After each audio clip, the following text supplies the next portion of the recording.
Welcome to the 2040 Vision, hosted by Elena and Jason, where fresh perspective meets hard-earned wisdom, because growth is clear when you see it from both sides.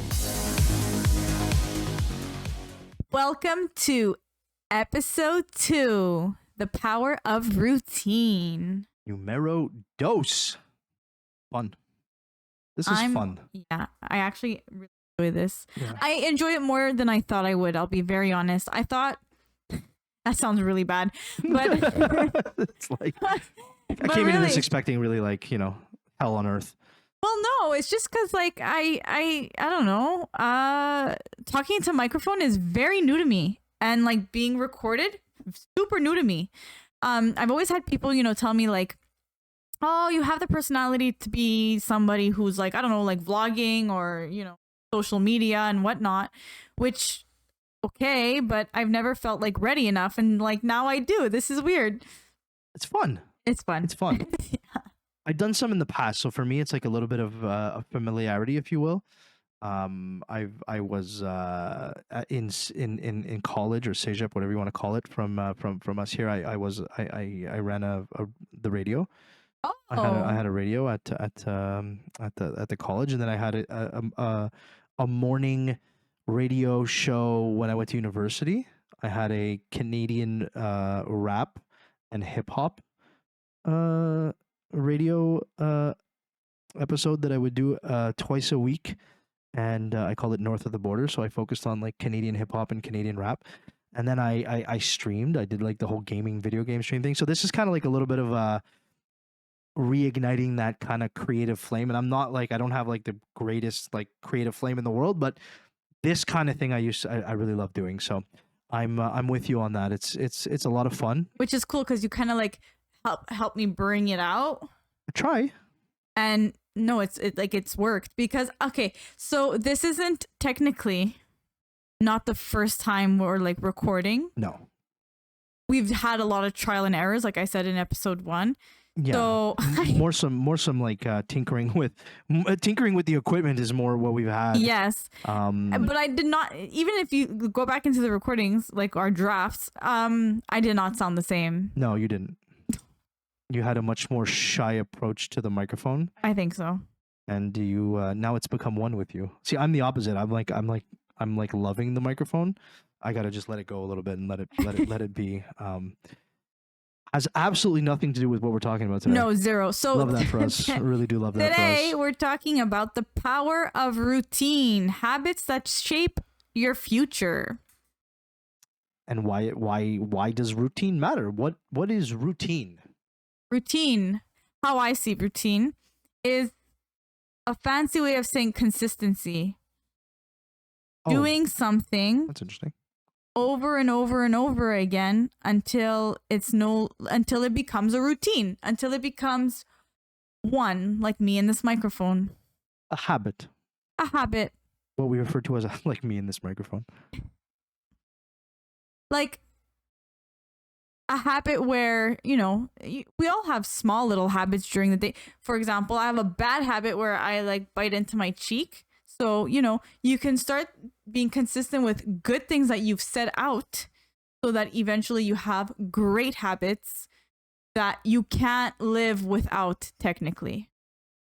For example, I started drinking a lot of water, plenty, 2.5 to 3 liters a day. And if I stop for a second, if I don't have that much water, I actually become so dehydrated. You feel it? I feel your body is now assimilated the function? process, and it's wait a second, I'm used to this much level of water now. Exactly. I wake up in the middle of the night, girl, you need to drink water.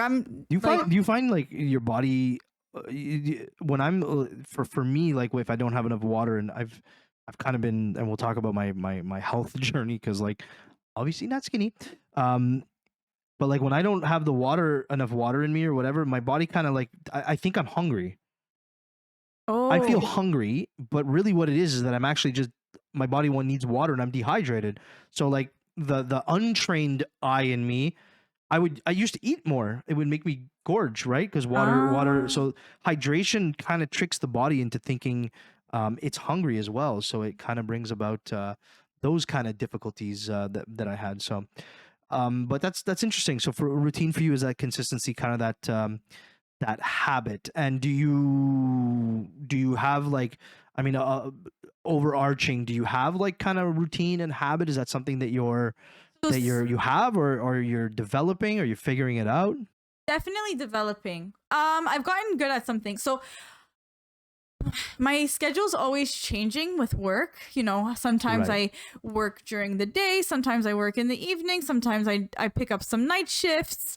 So definitely not the same schedule, which is kind of hard to go around, but I'm getting the hang of it. So I for example, when I work super early, I'm waking up around 5:30 so I could get to work on time, all that stuff. But when I start later, I still make it a habit to wake up at 5:30, get a workout in before going to work because I'm trying to work out 5 times a week.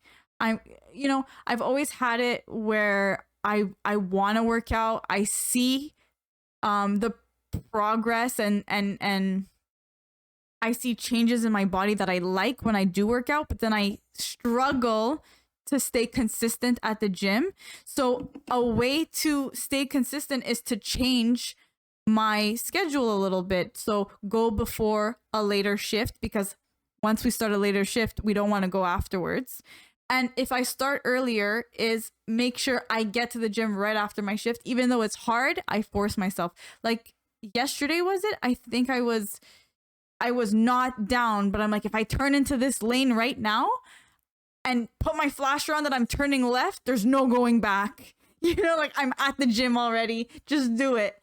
And sometimes those are the best workouts. I find when you force yourself and you stay consistent, you're more proud and you're like, okay, this was really fun. This was really challenging. I want to do it again because I can do it again. So you have yourself, like, you got your routine there with the gym and stuff. So you're definitely on a track of having a daily routine. I like that. I like that. I have a routine. Some of it is forced upon me. Some of it is I'm attempting to instill new routines. And we'll talk about like the morning and evening routine a little bit more here coming up. But like I'll use kind of like your example very quickly of the morning.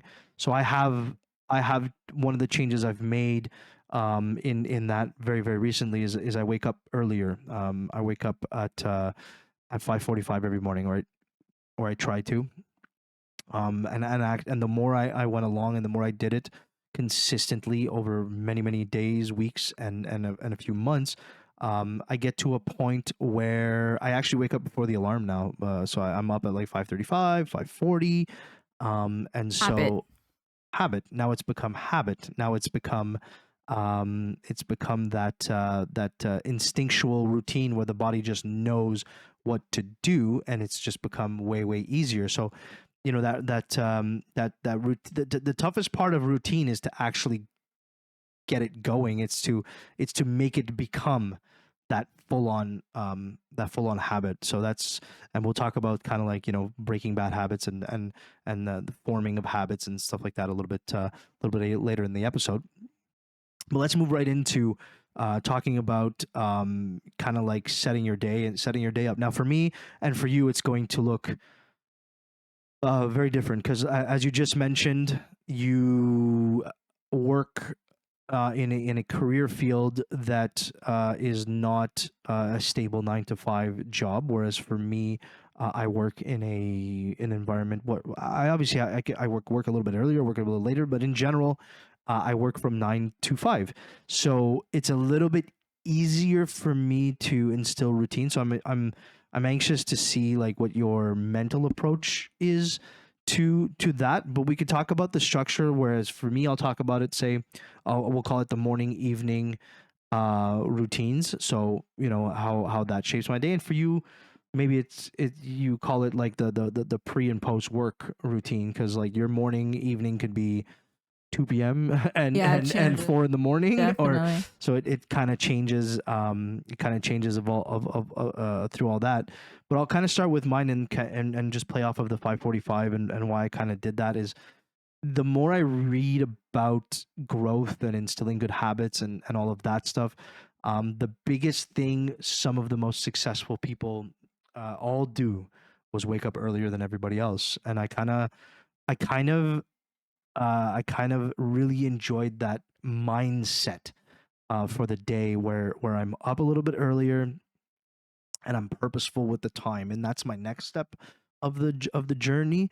Right now, I'm up at the time, but I'm not necessarily kind of maximizing it or making it the best. But what it's done for me is I don't feel as stressed going into the day as when I wake up when used to wake up later. And for me, when I was talking about having routine instilled on me, well, I have two children, I have a wife, everybody's got to get to school, everybody's got to get to work. So there's a part of that routine that I have no choice. We have to wake up, we have to feed the two humans that depend on us. We have to get them to their individual daycare and school. We have to get my wife to work. I have to get myself to work. So there's a routine there that I have no choice. However, it's my choice how chaotic that could be or not chaotic that could be, and that's why I started choosing to kind of wake up a little bit earlier. And sometimes it's harder with bedtime routines and night terrors and things like that keep us up during the night. So I am not saying that I never hit the snooze button, because that still does happen. Especially I was just sick for a couple of days. Those days there, my alarm went off at 5:45, and I immediately shut it off, and that was it. I went back to sleep.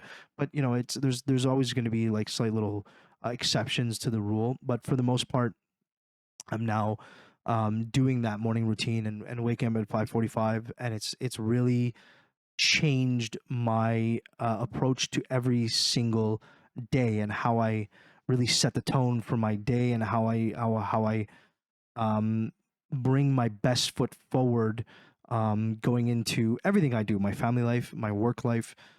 So that's one of the big morning routine things that I kind of done. You wake up earlier, so you set yourself up for success pretty much. Like you're utilizing your time properly. Yeah, I think one of the like, okay, so good habits stack on top of bad habit, let's say. So the good habit was I was waking up at 5:45 in the morning, and I was started doing it. But then I found myself like, okay, I came downstairs so I wouldn't wake anybody else up, and I'll scroll. I'll mindlessly scroll on social media, or I'll, rather than what I could do is, and this is probably where I need to get to, is kind of be more like you a little bit, where I wake up at 5:45, maybe 5:30, and do some sort of version of an at-home workout. I can get an exercise in, get a sweat on, and then shower, and then be ready for when the kids get up, so I could just help feed them and change them and get them out the door. And So it's kind of like also why I do the workout. It's to set myself up for like success in a way that it's like, oh, I did my workout. I went to work. You have to go to work. You're kind of more like, you drag yourself to work because you know you have to do it anyway. And then, you're done your shift, and me, I feel like my day's done, right? yeah, yeah, you can't really bring work home, can you? No. No, it's a little too big. Yeah, it's definitely along that line. I've done the first step. I got to take that second step where you've gone and um bring the health journey, that whole thing, and we'll talk about that in another episode, of course. But my journey with that and creating routine, that's the hardest one for me, is creating routine around anything that is health, exercise, proper eating, and habits that way. So that's kind of like the morning. And then the evening routine, I I I have it's again, a lot of it is instilled. We got to do bedtimes. We read books, but one of the things I've started doing, and you'll notice it if you check out my Instagram at any point. You can find all our links down below. But after dinner, so we get home, I pick everybody up. Normally I do that a little bit kind of like in the middle of my workday, and then I continue to work when I get back home here. And then we kind of have our dinner. We sit down as a family, and bless my wife. She likes to talk about the day, and it's something that I kind of hated doing at the beginning. I didn't like sharing, and again, my biggest issue is like the emotion. So I have a hard time sharing the emotional side of things. What about sharing the day didn't you like?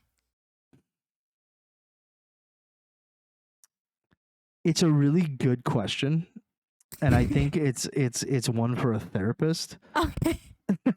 If I'm being very, very honest, I think there's some like deep seated issues there where sharing emotion often came with, I don't want to say lashing back or being made to feel like that emotion was stupid. Okay. So there's a lot to unpack on that one. Yeah. And maybe you and I need to like have a beer or something and kind of go through that for that episode when we're going to talk about emotional growth. But there's definitely some learnings there. So it kind of triggers like I don't know, it kind of triggered like I don't want to share my day. It sounds stupid. Is my day good enough? Like it's ridiculous. I'm talking to 4-year-old and a 2-year-old, right? Like nobody's gonna judge me for saying like, hey, I had a really good day and a great conversation with my boss, and my other boss was really proud of me. But for some reason, it felt silly. It felt stupid. So I didn't want to do it. But that's now slowly becoming a routine that I enjoy, because I think it's important for my children to be able to share those stories and not make it seem with them the same feelings that I have are surrounding that. I think it's important to be able to share your day, talk about things, especially in the day and age we are in now, with all the awareness and stuff around, bullying and my kids are a little bit too young, but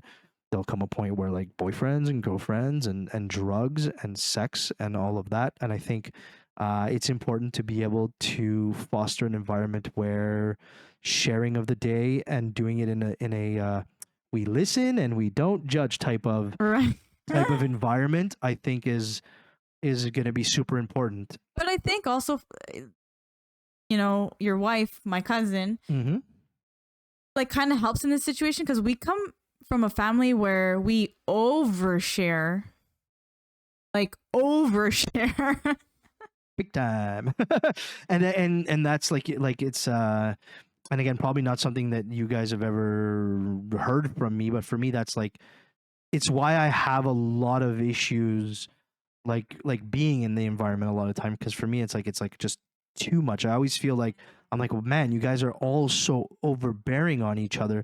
But then there's part of me which says I kind of wish I kind of wish I could have had that. I kind of wish it was that easy for me to be open and speak my mind and all of that. I didn't have that super big. We had a big family, but it wasn't one that likes to talk about feelings. Right. But I feel like that's why, like, because I come from that, I'm for even at work or with my friends, I express myself super well. I don't feel guilty doing so.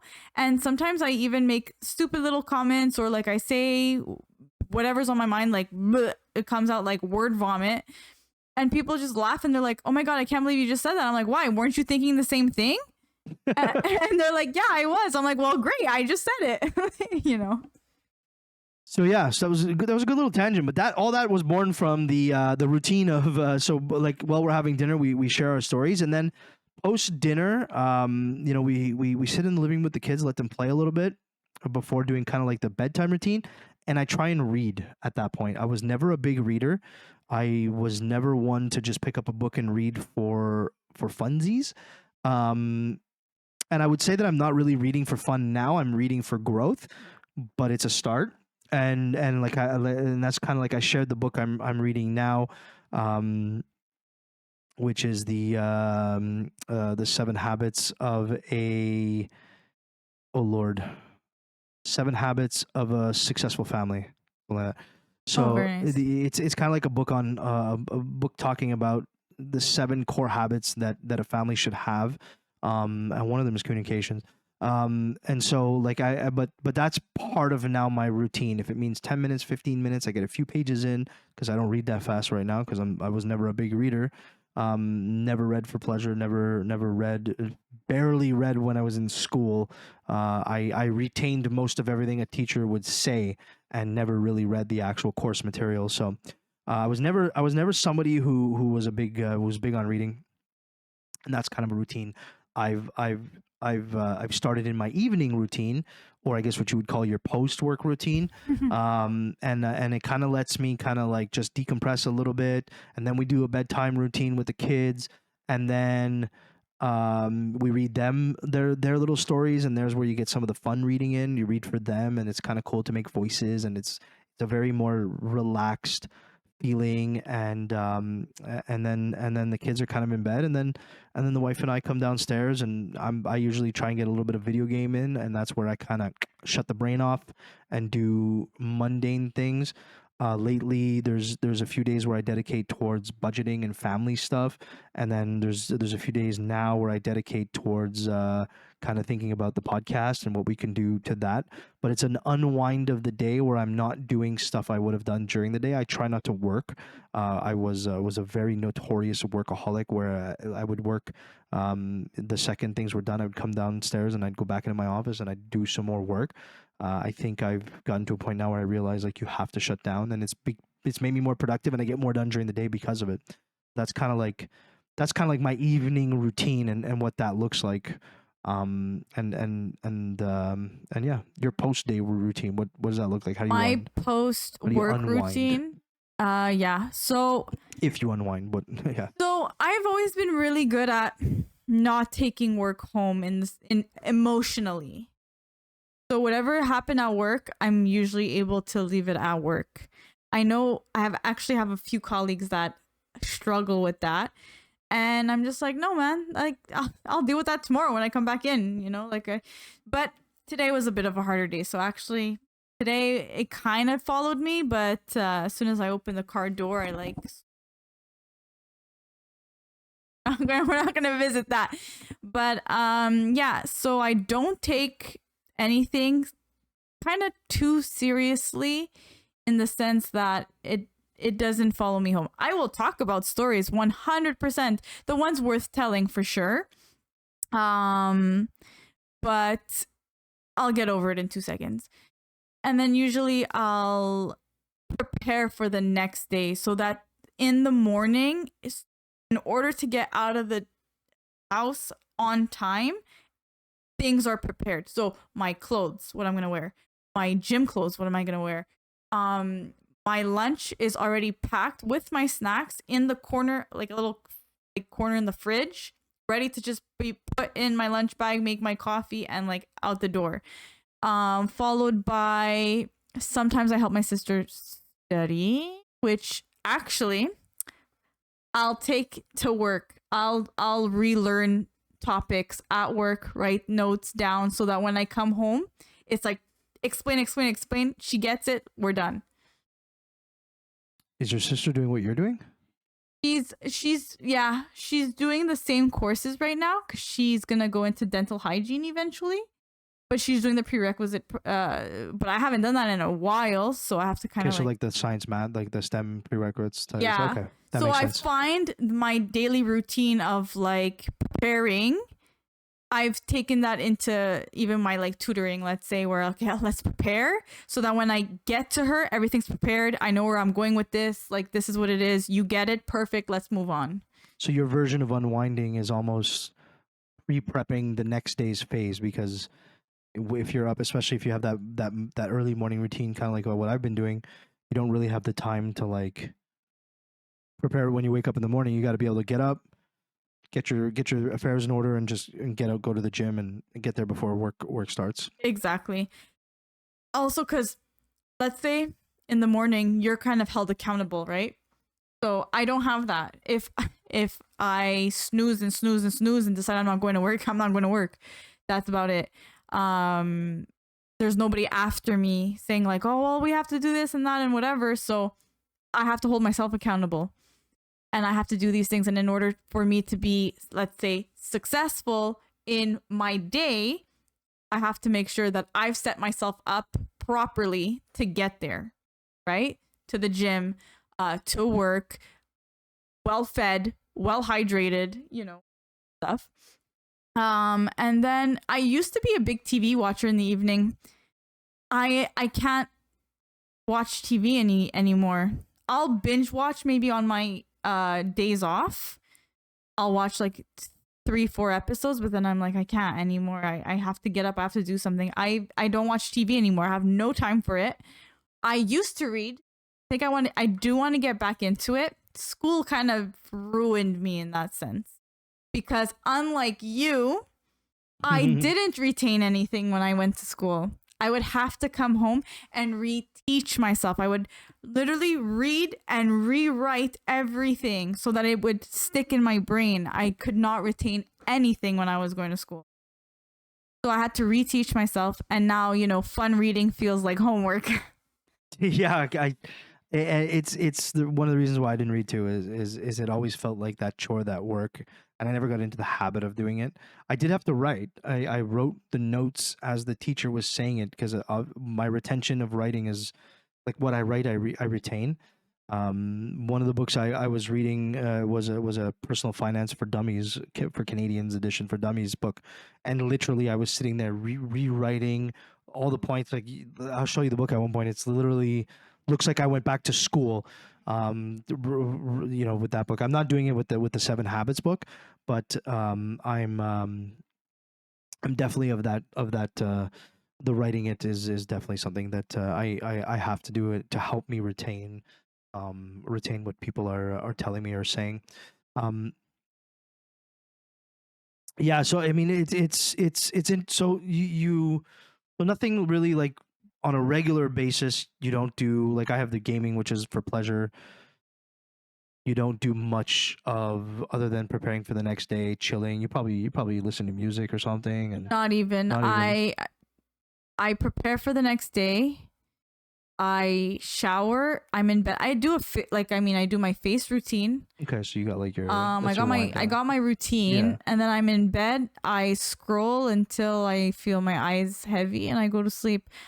Kind of boring, but I mean, I mean, those are work days. I I'm mean, good you with got it. days off too, right? Where you do. I'm sure Yeah. you go out with friends and we'll talk about. But We can talk also, about I that. feel like when I have those routines in the evening, it makes it easier for me to be able to get up, do what I gotta do.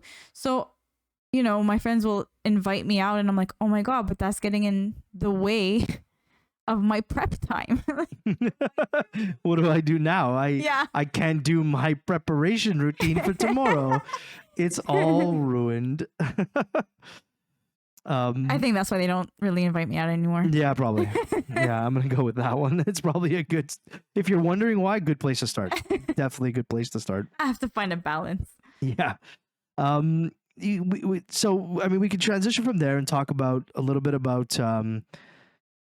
This is something I've looked into on a more, I would say, I haven't really done it in a kind of like a well, it's personal, but more career oriented, and it's the forming of bad habits. So we talk about it a lot when we talk about in a work environment about how to make things a lot more productive and how things get to a certain point of being so unproductive.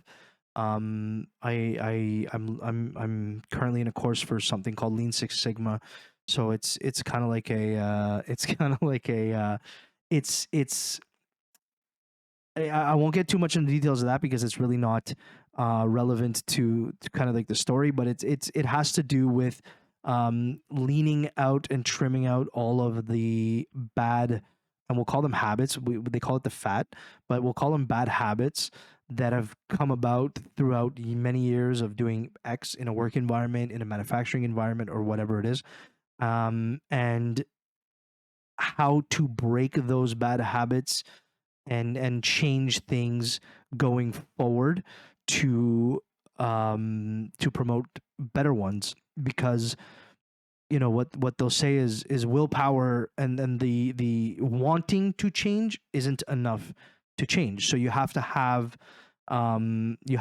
things that you trigger for yourself in order to break the bad habit. For one, you got to identify the bad habit, and then you have to have that kind of like that trigger that will go off when something good is happening. So like, let's say the trigger is your alarm in the morning, and then cue your routine. So your alarm goes off. What's your routine? The bad habit would be Snoozing. the snoozy button. Everybody loves good old snoozy.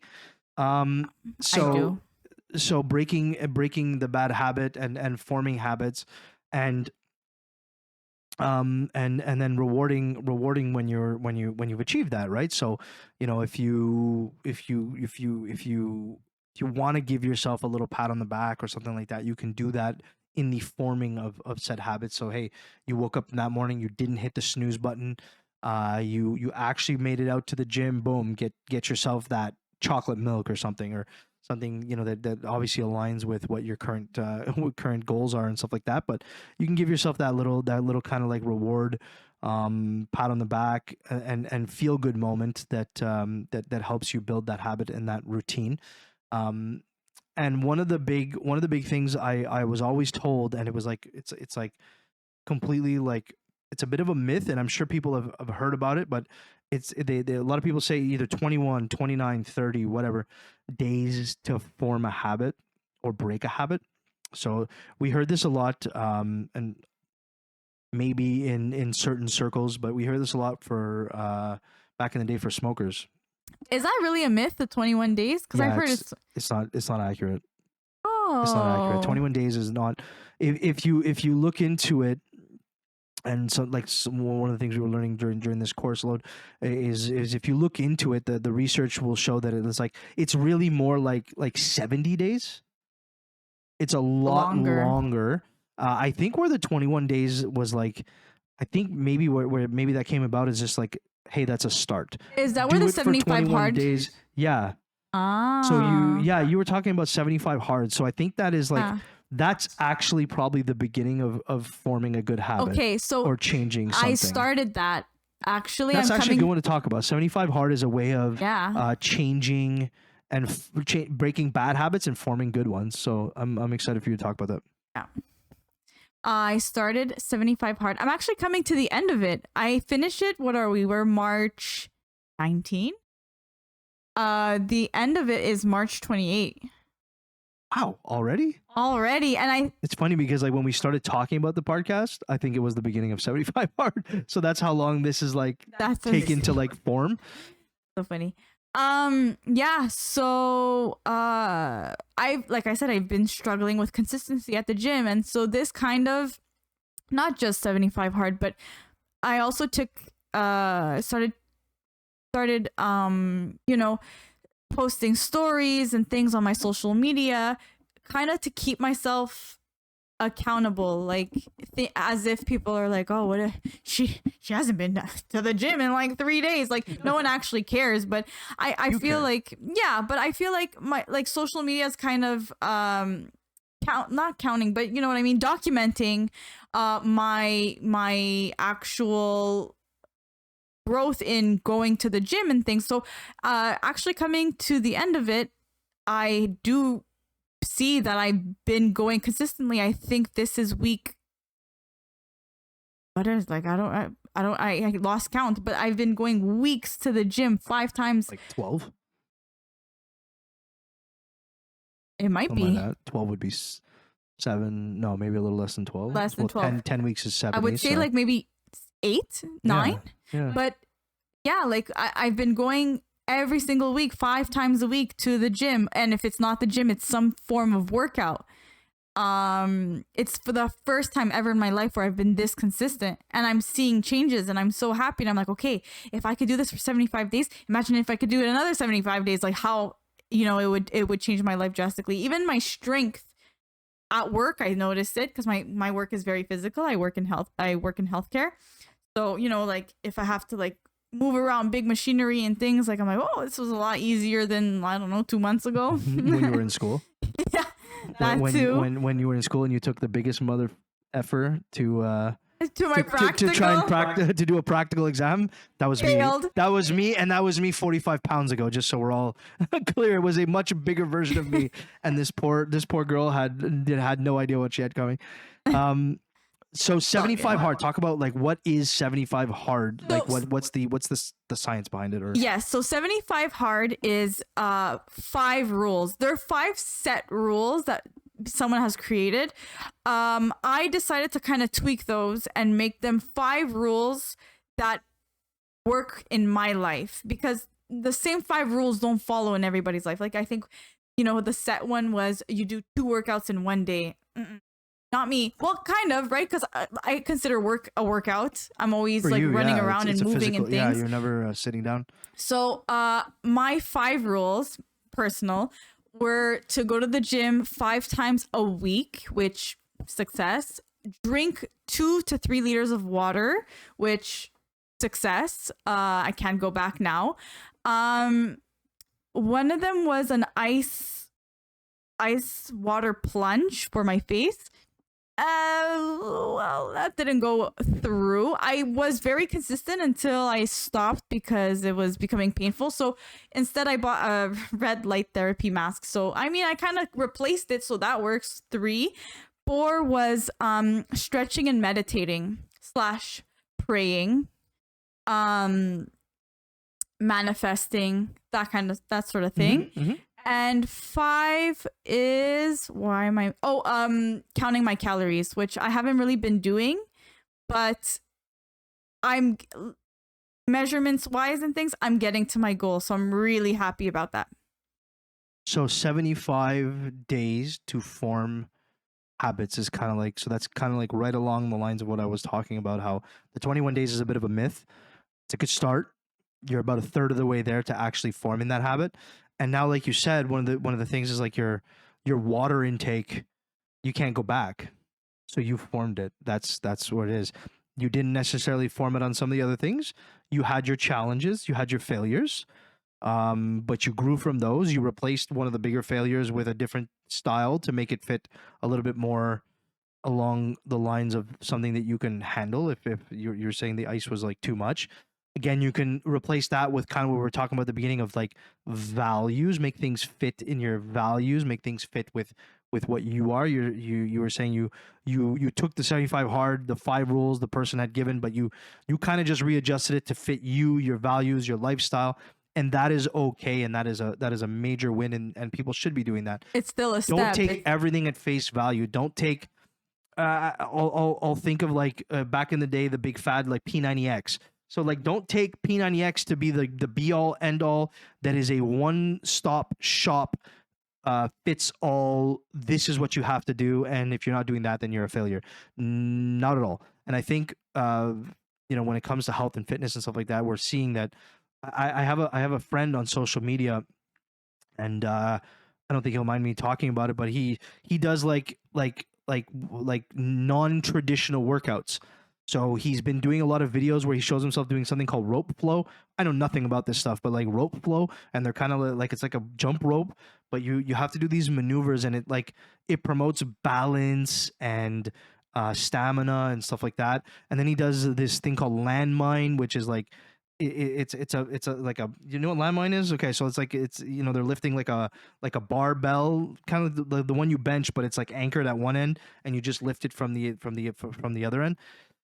So adapting and making things your own and not taking things at face value, or just doing it the way somebody else says it, and that's okay. So sit down, align your values, and make that happen.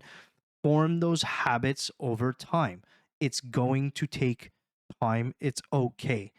75 days to create that habit, a lifetime to continue it.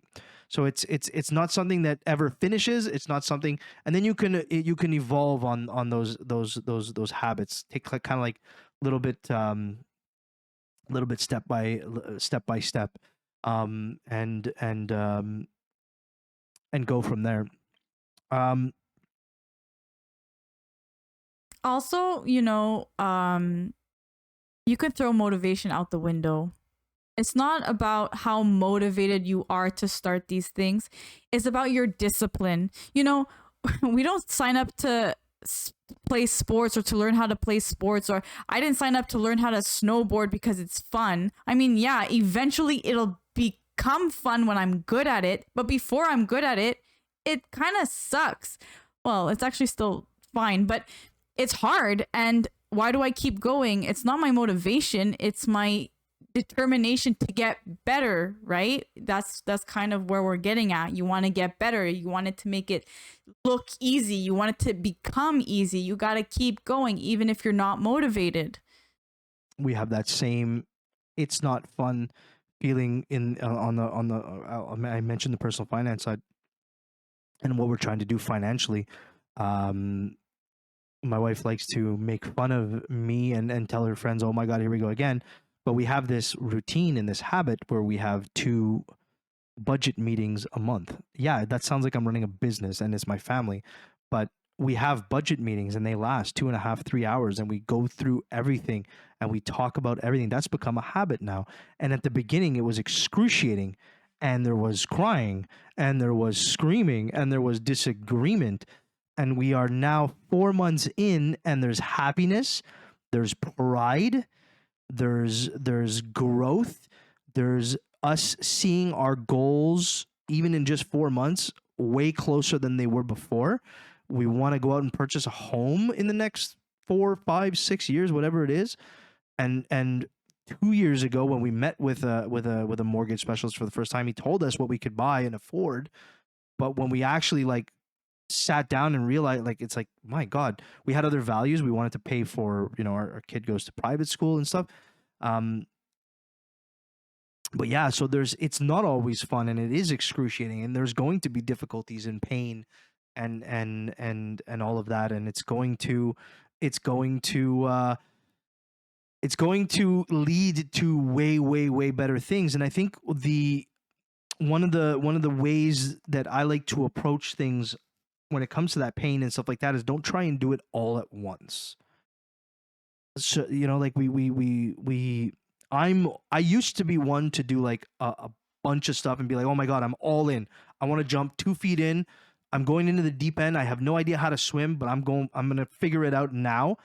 Whereas it's probably better that if I inch my way down to deeper waters, start where I can stand in the pool, and try and make myself float, and then get a little bit further off where I have to stand on the edge of my feet, and then get a little further in and stand on the tippy toe until I really figure out how to swim.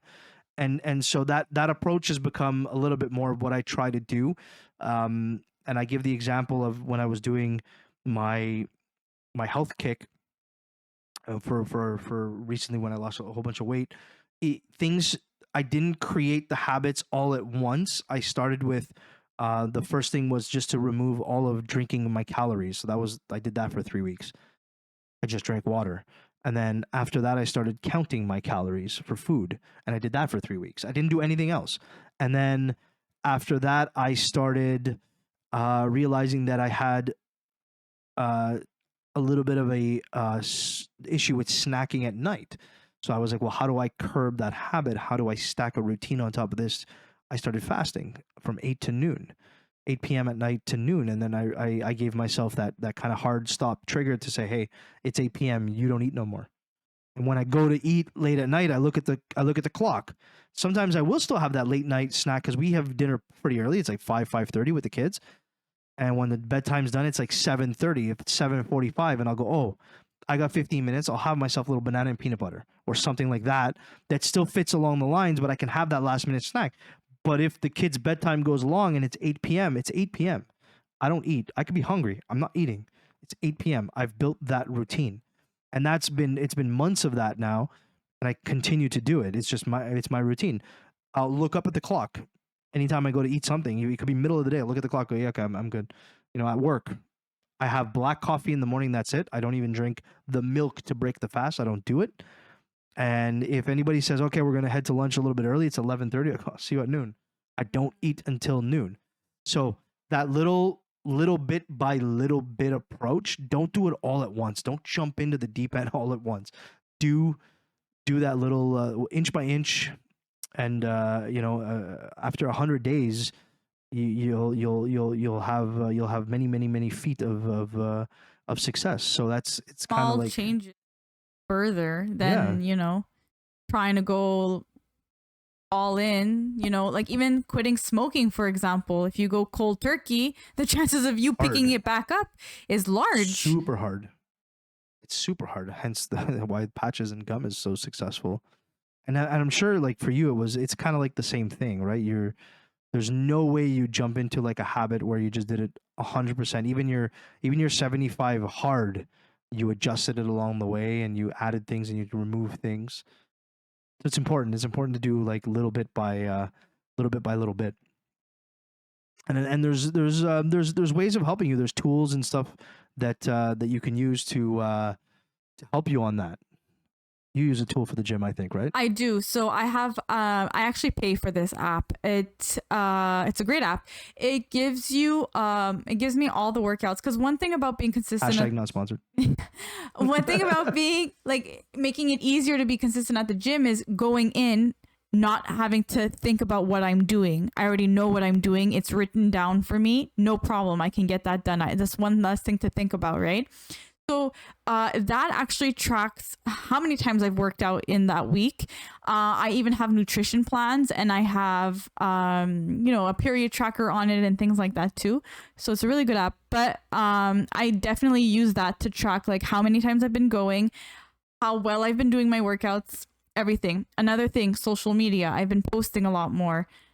Purposely done. Hold myself accountable. You don't like it, unfollow me. It's cool.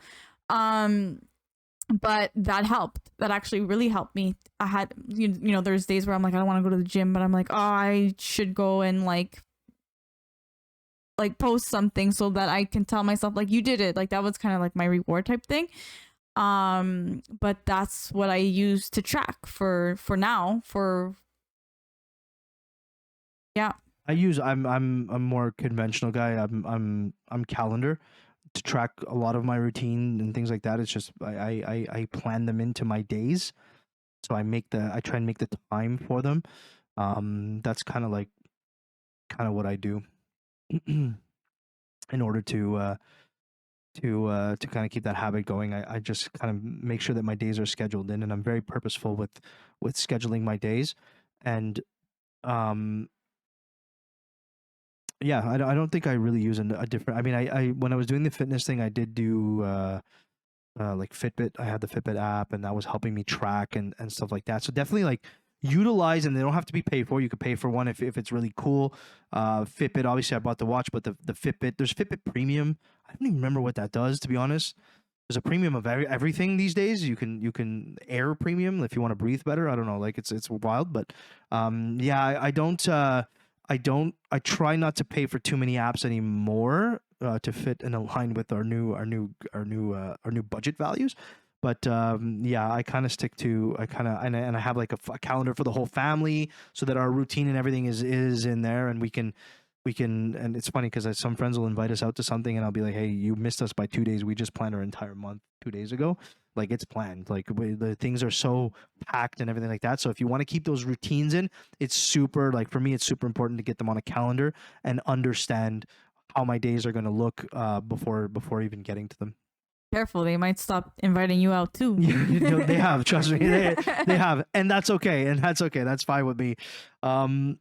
Yeah, so I think that's kind of like that's a cool tool. So habit tracking and any kind of tool to help you track is super important. Another thing to help you kind of stay, and I use this a lot in the work environment and stuff, but to stay on track with things, and not like things will happen throughout your day where if you accumulate them for too long, you're going to start pushing habits, pushing routine, pushing things off. And I'll give the example of like an email inbox, things coming in, and you have okay, set time at 10 o'clock every day. You do this particular routine. But now what I did 30 minutes before that is I pushed off a whole bunch of these emails, and I gave myself a bunch of to-dos. If something takes less than 2 minutes, especially like in an email form or whatever, do it right away. Do it immediately.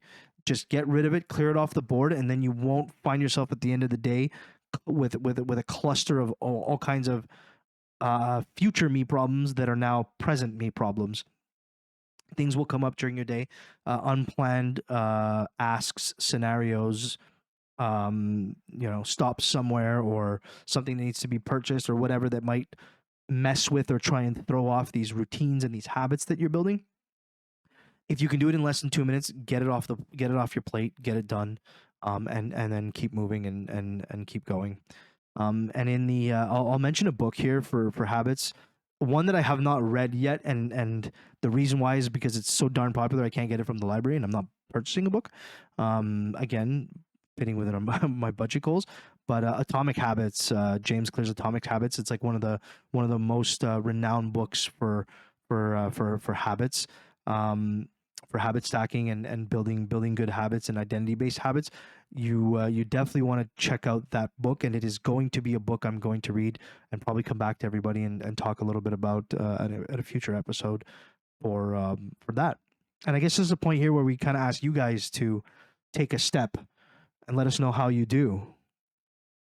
So we'll challenge them maybe to do something. Yeah, so especially like going back right to the pretty much to wrap everything up is start small. Small leads to big, right? So every day, whether it be waking up early, not snoozing for like few mornings. Like you actually gave me a good advice that I haven't used yet, but I think I'm gonna use it probably tomorrow. Charge your phone further away from you so you don't snooze your phone. That's a good one. Little things. This morning I snoozed my alarm twice, and when I woke up I was exhausted, but I actually got up. I did a little dance. I swear I've never done this before, but I literally like did a little dance, and I'm like, okay, I'm ready for the day. Like even just smiling to yourself, saying I'm gonna have a great day, that could be the little change that'll change everything. And then eventually you will wake up more positive and with more energy, and you will have a great day. Set up your phone and a tripod before you do the little dance. Yeah. Film it and make that a TikTok you release every single morning. That is just like the morning happy dance with Elena every morning. That will go viral, I guarantee it. That's really cool. That the before we talk about the what we want the listener to do, it's part of like my way to form a habit is eliminate the potential negative triggers. So I talked about how 8 p.m. to noon was there to eliminate the late night snacking. I had and the advice came on a previous recording version of this, but it was basically I think I had asked you, so you snooze in the morning, what are things you can do to prevent yourself from snoozing? And your answer to that was go to bed earlier the day before. And I gave you a solution of the way I look at things. And what I would do is take my phone and charge it 100 feet away, so that when my alarm went off, I'd have no choice but to get out of bed and go. And so there's multiple different ways of looking at that habit improvement. And for me, it's eliminate the chance of creating the bad habit. That's how I respond well to. For others, it would have been going to bed earlier the next day, the day before, and making better choices leading up to the bad habit. So there's definitely ones, but yeah, that's definitely a good one. Yeah, just because I feel like charging your phone further from you is one of the smaller changes.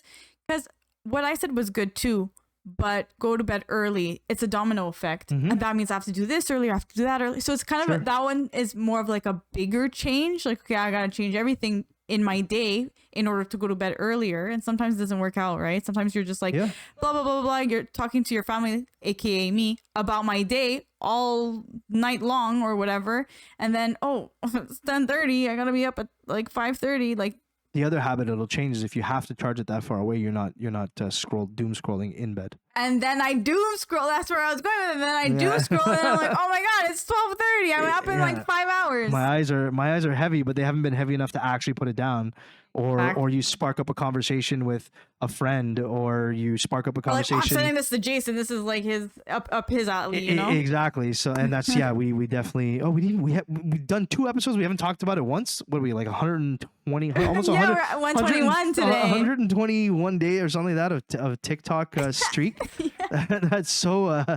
So that's what happens is you doom scroll at night, and then I wake up in the morning and I see all the doom scrolling you did from the night before, and then I answer that, and then you wake up, and then it's just like a never-ending cycle of doom scrolling. But yeah, if you have to put the phone 100 feet away, you'll go to bed without the blue light, and it's like super known, like the blue light is absolutely atrocious and terrible for your sleep before bedtime. At the very least, put it on that reading mode on your thing and make it yellow light. So all in all, small changes, the littlest, even breathing exercises. Take 5 minutes to do something in your day for yourself, because those small little things that you choose to do, and you're disciplined enough to actually do them, will lead to bigger changes. Okay, I can add more. And then you get to where you couldn't imagine being one day. Yep. So to the listener, I guess we're gonna challenge you to change a habit, one small habit that you choose to improve, and let us know what it is. If it means like just waking up a little bit earlier, reading a book, going for a walk, also a habit that's come back now that spring is here. I've gone for a walk the last 3 days. Last 3 days at lunchtime, I go for a little 30-minute walk. Choose a habit. Let us know what habit you've undertaken to choose, and how you feel like you're going to go about it. If you have done this in the past and created good habits for yourself, let us know what's helped you, books that you've read, anything like that. Get with us. Links are going to be down below for any of the socials. We are excited to read what you guys have to say. That is going to wrap up episode number 2 of the 2040 Vision podcast. Thank you for listening. Thank you so much. We'll catch you on episode 3, where we talk about the power of mindset. Bye-bye. Bye.